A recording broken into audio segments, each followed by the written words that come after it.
প্রধানমন্ত্রী মৎস্য সম্পদ তাই মুখ্যমন্ত্রী মৎস্য বিকাশ যোজনানি সেপমাनै সালি ত্রিপুরা সাতনালা তাই সুভাষনगर एडिसि भिलेजनि खरक नै बरक आरिउइ ताबुक बायथां सुंजाक आबुनि लगे लगे आमचानि रुगनि बागै सामुं मानथगमाव काहाम लाम स्नामका आबेरेगनि साकथारमा बाय संजाजाक सालथामनि फोरोंमुं शिबिर मानजागै आरनाय चेंनाय गणित प्रबारी आंताय बिप्लब दास बरक साका विश्व खक दकनि सिमि चेंगै स्नि रासाय रां आजिव आबुनि लगे लगे साल ब्रुनो खरक चिबानि सिमि नैचि लुकुरक सामुनि सेपमानै दङ कान्चनपुर बुखास्तेव आ बेदेगनि तांफां अनिमे साकमाताय सातनाला सेक्टर अफिसार याकचु दुम्बा जयरि आं साका काहाममारिनि आनि हकबा खने रकनो फोरोंमुरमय बाक्सा आनि पुना चामुं बिखिताय दांमानि कमिटि हरजागै दङ মানে পুকুর খনন করার লাগে সরকার দিয়েছে 60%, আমরা 40% PMMSY স্কিমে আর কি পাইছি।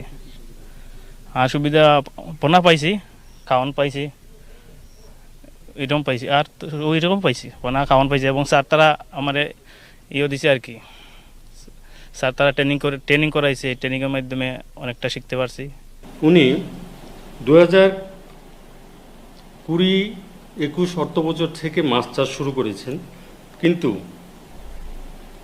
উনি সেভাবে সফল হতে পারছিলেন না। আমরা ওনাকে আমাদের মৎস্য দপ্তরের যে 3 দিবসীয় যে ট্রেনিং প্রোগ্রাম আছে, এই ট্রেনিং প্রোগ্রামে ওনাকে আমরা প্রশিক্ষণ দেই।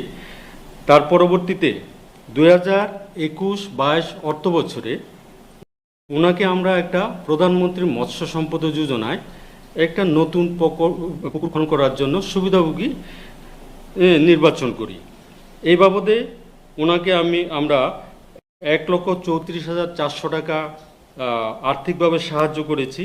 তখন থেকে উনি মাছ চাষ শুরু করেছেন এবং বর্তমানে উনি কাঞ্চনপুর মহকুমা 10দা ব্লকে সুভাষনগর গ্রাম পঞ্চায়েতে একজন প্রগতিশীল মাছ চাষি হিসেবে উঠে এসেছেন।